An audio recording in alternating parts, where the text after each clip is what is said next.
Sean Hannity on his radio show pretended like he's, I know what it's like to be a working man and have calluses on my hands and whatnot. Look at the argument he makes. I know what it's like to struggle not to be able to come up with the rent money. I know what it's like to struggle to live paycheck to paycheck. I know I've lived that life and it's not pleasant. And then the idea that somebody's going to come along and take all that stress and all the worry about whether you can afford to send your kids to college, whether you'll have enough money for retirement, whether you're going to have a guaranteed government neighborhood house. I don't know what else they're promising.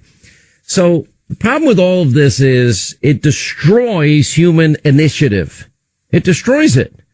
It also goes contrary to what our entire governmental belief system is, which is based on natural rights from, quote, the thing, God, the creator of everything, and that the belief that I have firmly in my heart that God created every man, woman, and child, and that within each individual there are talents and abilities, and the natural stress, not unnatural stress, that of survival brings out of you a desire and a certain discipline and responsibility that you got to get your ass out of bed and you got to go out and produce goods and services that people want, need, and desire, and you got to work and you got to live within your means. You got to try and save money.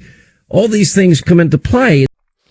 You know, this conversation is so dumb, and it's a common debate that we hear among the left and the right. And he's just talking over our heads. That's what he's doing. Because when you're talking about universal health care, universal education, including higher education, college, when you talk about a universal basic income, like, his argument is, oh, you're giving people everything, and it, quote, destroys human initiative. That's not true, because what we're talking about is setting a reasonable floor. That's the real conversation. That's the point of social democracy, is you don't really have a chance at success if you don't have a roof over your head and some food in your stomach. There's a certain baseline level that needs to be met in order for you to even have a fighting chance to be successful, to be happy, to be fulfilled, to be able to work. And what they do is they pretend like the conversation about where the floor should be set is inherently stupid because everything's a giveaway. I mean, fuck, you want to take his argument to its logical conclusion? It's like, what if the second a baby was born, you put the baby outside and tell him, hey, you're all on your own? Doesn't make much sense, right? Because baby's incapable at this point of doing the things that an adult can do. Fact of the matter is, yeah, you have to raise the kid, but there are certain things that should be off the table. Food, drink, a shelter that's reasonable in the sense it's not too hot and not freezing. And then listen, when you get older, it doesn't seep your initiative to have these basics met, and we know that because the Scandinavian countries exist. You know, the fact that they have, in many of the Scandinavian countries, not only free healthcare, but also free higher education, has that made it so that you have, a 70% unemployment rate because nobody even wants to work, bro? No, of course not. Alaska has a version of UBI. It's not like people in Alaska are more lazy or some shit. Of course not. So it's not true. These arguments are not true. Is it possible that you can set up a society where you do give people too much and the floor is too comfortable, and then that takes away human initiative? That's possible. I mean, that's possible. I could see that theoretically happening. Now, you'd have to test it and see how far you go and where's the line and what would be too much. But certainly where we're at right now is nowhere near that point. And he acts like we already live in a meritocracy and you should just work and then you'll get to where you have to go. That's utter nonsense. You have people in this country who work full-time and don't make enough money to survive. The minimum wage is not a living wage. So you could work all the time and still live under the poverty line? That makes absolutely no sense. That makes no sense at all.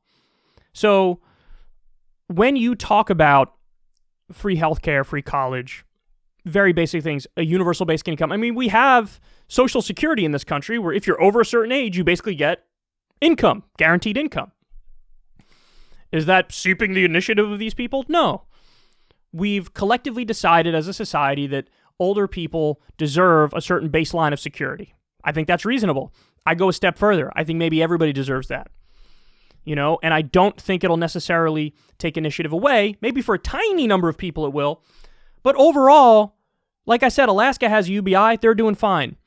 There's plenty of countries that have universal health care. They're doing fine. Australia has universal health care, and they have a minimum wage that's effectively around $15 an hour. Their unemployment rate's the exact same as ours. So it really doesn't take initiative away. That's bullshit. See, what he's doing is propaganda. He's trying to say you don't deserve even the bare minimum. Why? Because Sean Hannity's representing the billionaire class and the corporations don't want to pay a living wage. And the private health insurance companies don't want us to have Medicare for all because then they all go out of business. So that's who he's representing. He's just a corporate hack. And he dresses up these arguments as if, he's pro-work and pro-responsibility when really he's in favor of a system that perpetually fucks you even if you're trying hard.